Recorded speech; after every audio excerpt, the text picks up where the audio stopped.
श्री शिवाय नमस्तु भीम हर हर महादेव। दोस्तों, आप सभी लोग जानते हैं कि 15 मई 2024 को है वैशाख महीने की दुर्गाष्टमी। और दोस्तों, वैशाख महीने की जो अष्टमी होती है इसका बहुत ही बड़ा और विशेष महत्व होता है। और दोस्तों, आपके पास एक और बहुत बड़ा मौका आ चुका है जो कि 15 मई के दिन है, जो कि वैशाख महीने की अष्टमी का है। अब दोस्तों, इस वैशाख महीने की अष्टमी के दिन आपको मिट्टी के कलश वाला उपाय जरूर करना है, या मिट्टी के जल वाला उपाय जरूर करना है। बहुत सारे लोग उपाय को अलग अलग नाम से जानते हैं, इसीलिए हमने आपको मिट्टी का कलश भी बताया है और मिट्टी का जल भी बताया है। पर दोस्तों, बहुत सारे लोग गलती कुछ ना कुछ इस उपाय में ये कर देते हैं जिससे कि उनका उपाय काम नहीं करता है। और बहुत सारे लोग इस उपाय को अच्छे से समझना भी चाहते हैं। तो क्यों ना इस विशेष दिन पर आप लोग इस मिट्टी के जल वाले या मिट्टी के कलश वाले उपाय को करो और इस उपाय का फल ले लो, क्योंकि वैशाख महीने के हर दिन का बड़ा फल होता है। और वैशाख महीने की अष्टमी तिथि का जिस तरीके से सोमवार की अष्टमी का एक बहुत ही बड़ा और विशेष होता है, उसी तरीके से आप समझ सकते हो कि वैशाख के महीने में जो वैशाख के महीने की अष्टमी होती है उसका एक बहुत ही बड़ा और विशेष महत्व होता है। तो भाई, इस दिन आप लोगों को इस मिट्टी के कलश वाले उपाय को जरूर करना है। पर दोस्तों, इसमें बहुत सारे लोग गलती करते हैं, इसलिए जो लोग इस उपाय को पहले जानते हैं, पहले कर चुके हैं, भाई वो लोग भी इस उपाय को जरूर सुने ताकि वो लोग अपनी गलतियों को सुधार ले हैं ना। तो सबसे पहली चीज दोस्तों, इस उपाय में सबसे पहली चीज आप लोग जानते हैं, उसके नाम में ही आपको समझ आता है, मिट्टी का कलश या मिट्टी का जल है ना। तो कहने का मतलब क्या है कि उपाय में हमें मिट्टी के जल की आवश्यकता पड़ती है। ऐसे कलश जो कि मिट्टी का हो, जिसके अंदर जल भरा हुआ हो, वही जल की हमें इस उपाय में आवश्यकता पड़ती है,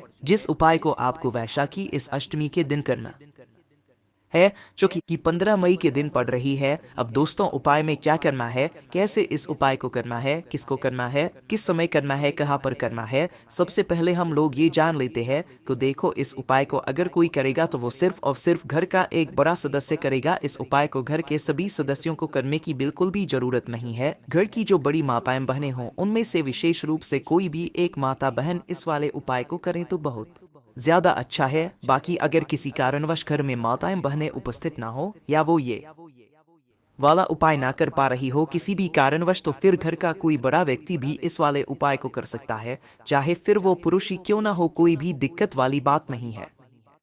उसके बाद में दोस्तों, इस मिट्टी के कलश वाले उपाय को हमें करना किस समय है, ये बात तो हमें पता है कि भाई हमें इस उपाय को इस वैशाख महीने की अष्टमी तिथि के दिन करना है, जो कि 15 मई के दिन पड़ रही है। पर इसे करना सुबह के समय करना है कि शाम के समय करना है ना। तो देखो, यहाँ पर हम आपको बता दें कि ये वाला जो उपाय है ये सुबह के समय होगा। उसका सबसे बड़ा कारण ये है कि इस उपाय में हमें शिव जी पर जल चढ़ाना है, और जल हमेशा सुबह के समय ही चढ़ता है, शाम के समय प्रदोष काल में ज्यादातर नहीं चढ़ाया जाता है। ठीक है, तो इस उपाय को आप कोशिश करना कि सुबह के समय ही कर लो। तो देखो, अब सुबह के समय भी लोगों को मन में ये प्रश्न होता है कि इस उपाय को हम किस समय से लेकर किस समय के बीच में करें। तो देखो, सर्वश्रेष्ठ जो समय होता है उपाय को करने का वो प्रातःकाल होता है, सुबह सुबह होता है।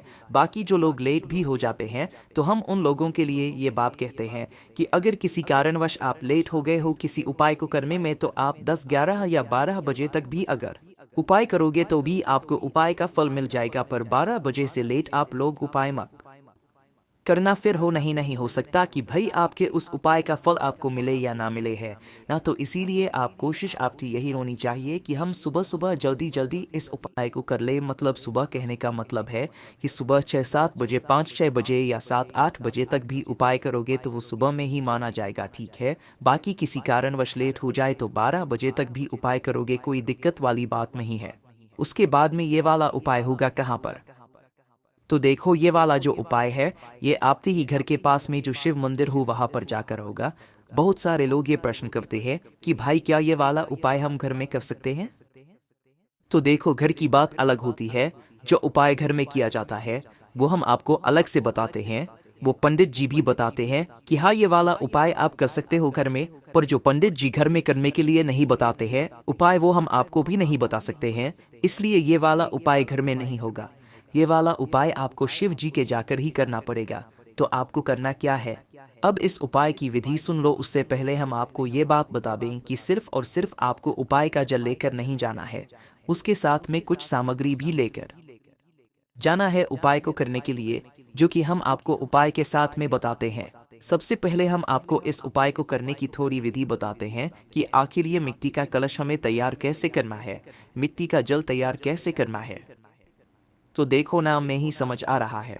सबसे पहली चीज़ तो इसमें हमें मिट्टी का कलश की आवश्यकता पड़ेगी, या मिट्टी का कोई ऐसा पात्र जैसे कि मटका हो गया या मिट्टी का दिया हो गया, कोई भी जो कि मिट्टी का हो। और नहीं भी हो तो भी बाजार से जाना और खरीद कर लेकर आ जाना, इतना बड़ा लेकर आ जाना। अगर आप सिर्फ उपाय के लिए लेकर आ रहे हो तो भाई इतना बड़ा लेकर आना कि इसके अंदर एक लोटा जल कम से कम बन जाए। उसके बाद भी जैसे ही आप लोड लेकर आ जाते हो तो ध्यान रखना, इस मिट्टी के कलश वाले उपाय को हमेशा हमें एक रात्रि पहले से शुरू करना पड़ता है। जैसा कि हम 15 मई को इस वाले उपाय को करेंगे तो हमें 14 मई की रात्रि में इस जल को अपने घर के रसोई घर में रखना पड़ेगा, क्योंकि इस जल को पूरी रात भर हमें रखे रहने देना होता है। हम इस जल का प्रयोग इस उपाय में कर सकते हैं। तो आपको करना क्या है, जिस भी दिन आप ये उपाय कर रहे हो, जैसे कि वैशाख महीने की अष्टमी तिथि के दिन कर रहे हो, 15 मई को कर रहे हो, तो 14 मई की रात्रि में या शाम के समय आप लोग क्या करना, अपना वह मिट्टी का पात्र लेना या मिट्टी का जो कलश हो वो लेना, और उसके अंदर सबसे पहले शुद्ध जल भरना है। देखो, शुद्धता का विशेष रूप से ध्यान रखना। उपाय को करते समय इस कलश के अंदर आपको शुद्ध जल भरना है। किस कलश के अंदर, जो कि मिट्टी का कलश हो या मिट्टी का पात्र हो, उसके अंदर आप लोग क्या कर दो, शुद्ध जल भर दो। शुद्ध जल के बाद इस मिट्टी के पात्र को लेकर आपको कहाँ पर जाना है, जहाँ पर आपके घर में खाना बनता है, भोजन बनता है, आपके घर के रसोई घर में जाना है। तो अपने घर के रसोई घर में जाकर आपके घर के रसोई घर में जहाँ पर पीने का पानी रखा जाता है, तो उस पीने के पानी वाले स्थान के पास में आप क्या कर सकते हो कि इस मिट्टी के पात्र को रख सकते हो। मिट्टी का जो भी कलश है जिसके अंदर आपने जल भरा हुआ है, वह आप वहाँ पर रख दीजिए। रखने के बाद आपका यहाँ पर आधा काम हो जाता है। अब आप अपने बाकी काम कर लीजिए और पूरी भर के लिए इस कलश को वहीं पर रखे रहने दीजिए। अब यहाँ पर एक बहुत बड़ी गलती ये हो जाती है कि हम इस मतलब पात्र को ढक कर नहीं रखते हैं, जिससे कि इसके अंदर मच्छर भी चले जाते हैं, मक्खी भी चली जाती है, और भी कुछ कुछ छोटे छोटे जो मतलब कीड़े होते हैं वो चले जाते हैं।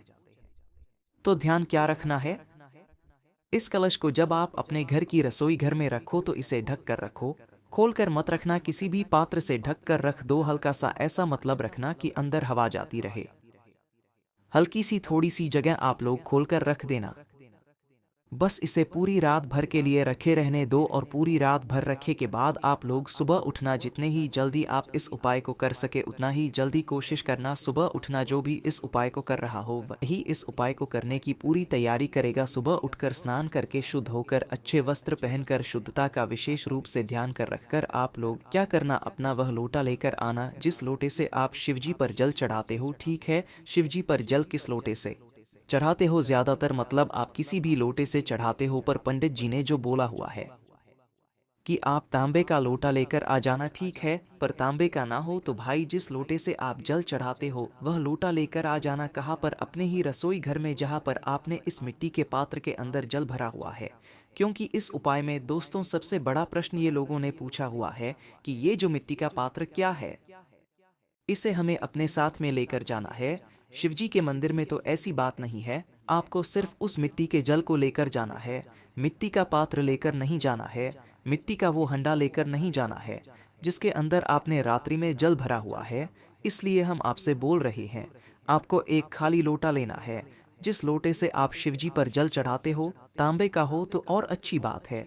आपको उस लोटे को लेकर वहीं पर आ जाना है जहां आपने इस जल को रखा हुआ है, और जहां पर आपने इस जल को रखा हुआ है वहां से इस पात्र के अंदर से मिट्टी के कलश के अंदर से, मिट्टी के पात्र के अंदर से आपको इस जल को, मिट्टी के जल को अपने उस लोटे के अंदर डाल लेना जिस लोटे से आप शिवजी पर जल चढ़ाने वाले हो। ठीक है, इस बात का आप लोग ध्यान रखना। ठीक है, जैसे ही आप लोग अपने लोटे के अंदर वह मिट्टी का जल डाल लेते हो, आपका ये एक लोटा जल बिल्कुल अच्छी तरीके से तैयार हो जाता है। अब इस जल के अंदर आपको कुछ नहीं डालना है, ना बेलपत्र या फूल, कुछ नहीं डालना है। इसके साथ में अगर आप कोई उपाय करोगे इस वैशाख महीने की अष्टमी को तो वो करोगे दोस्तों 108 चावल के दाने वाला।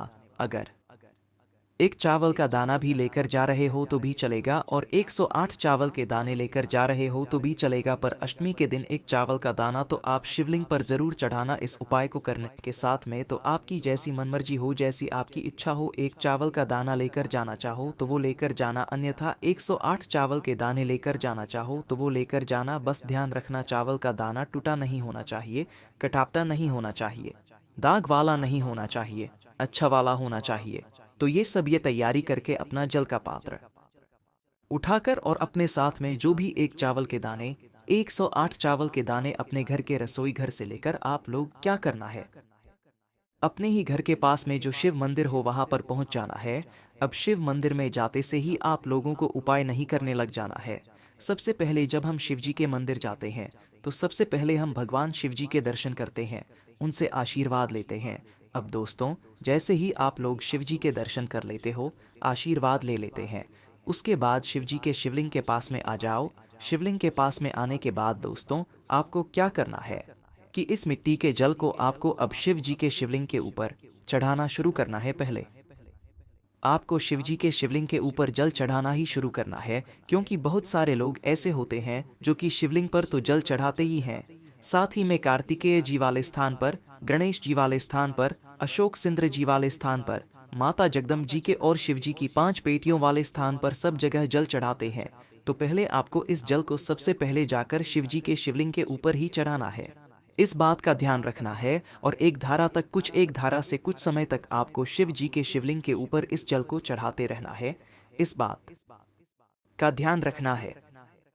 फिर बाद में मतलब जल जब बचा हुआ हो तो उस जल को फिर आप अपने अलग अलग स्थानों पर चढ़ा सकते हो। बाकी जो लोग सिर्फ शिवलिंग पर जल चढ़ाते हैं वो शिवलिंग पर ही जल चढ़ाएं, उनके लिए कोई अलग से यहाँ पर बात नहीं है। आप बस इस जल को शिव जी का नाम लेते हुए चढ़ाएं, ये का जाप करते हुए चढ़ाते जाएं। जैसे ही आपका ये जो जल है, मिट्टी का जल, इस वैशाख महीने की अष्टमी में मिट्टी का जल जब आप शिव जी के शिवलिंग पर पूर्ण रूप से अच्छे से चढ़ा दें, तो चढ़ाने के बाद आप भगवान से हाथ जोड़कर प्रार्थना करना और वहीं पर बैठ जाना। अब बैठने के क्या करना हमें, जो मतलब चावल के दाने हम लेकर आए हैं, इन चावल के दानों का हमें क्या करना है वो सुनो। तो देखो, एक चावल का दाना लेकर आया हूँ, वो भी ठीक है। 108 चावल के दाने लेकर आए हो, वो भी ठीक है।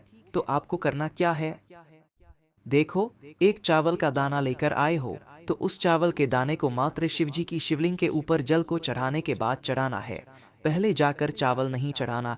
इस बात का ध्यान रखना, क्योंकि अष्टमी का दिन रहेगा, वैशाख महीने की अष्टमी रहेगी। तो मात्र एक चावल का दाना लेकर आए हो तो श्री शिव जी के शिवलिंग के ऊपर उस चावल के दाने को चढ़ा देना और के दाने को चढ़ाते समय उसके बाद में अपनी अब जो भी मनोकामना हो वो बोल देना, जिसके लिए आप लोग अपना मिट्टी का जल वाला उपाय कर रहे हो। ठीक है, एक बार जब भी प्रार्थना कर लेना जब आपका जल चढ़ जाए, और एक बार जब कर लेना जब आप चावल का दाना चढ़ा रहे हो। ठीक है, और अगर 108 चावल के दाने लेकर आए हुए हो तो 108 चावल के दाना एक एक करके शिवजी की शिवलिंग के ऊपर चढ़ाते जाना। और जैसे ही आखिरी वाले चावल का दाना आप लोग शिवजी के शिवलिंग के ऊपर चढ़ाओ श्री शिवाय नमस्ते, तो भगवान से अपनी मनोकामना बोल देना, जिस मनोकामना के लिए आप लोग अपना ये वाला उपाय कर रहे हो। ठीक है, तो इस तरीके से तो अगर आप लोग इस मिट्टी के जल वाले उपाय को करोगे तो आपको इस उपाय को करने का फल जरूर मिलेगा। आप गलती यहाँ पर आप लोग सिर्फ ये कर रहे थे कि आप सिर्फ मिट्टी का जल लेकर जा रहे थे, कोई पूजन सामग्री लेकर नहीं जा रहे थे। हमें भगवान को कभी ये नहीं दर्शाना चाहिए कि हम सिर्फ आपके पास आए हैं तो अपने फायदे के लिए आए हैं, अपने उपाय को करने के लिए आए हैं। इसलिए जब भी कोई उपाय करो तो पूजन सामग्री जरूर लेकर जाया करो। बाकी दोस्तों, इस उपाय को करने का जो फल है वो हो सकता है वैशाख के महीने में ही आपको मिल जाए, अगर आपने इस उपाय को पूरी श्रद्धा और पूरे विश्वास से किया है। बाकी इस उपाय को करने में अगर आपको कोई भी दिक्कत समस्या आती है तो उसे आप हमसे कमेंट करके पूछ सकते हैं। बाकी दोस्तों, हम आपको उपाय ही ऐसा समझाते हैं जिससे कि आपको कहीं और जाने की ज़रूरत ना पड़े और आपको उपाय अच्छे से समझ आ जाए और आपको उपाय का अच्छे से फल भी मिल जाए। बाकी दोस्तों, इस उपाय को करने में अगर आपको कोई भी दिक्कत समस्या आती है तो कमेंट करके पूछ सकते हैं। श्री शिवाय नमस्तु भीम, हर हर महादेव।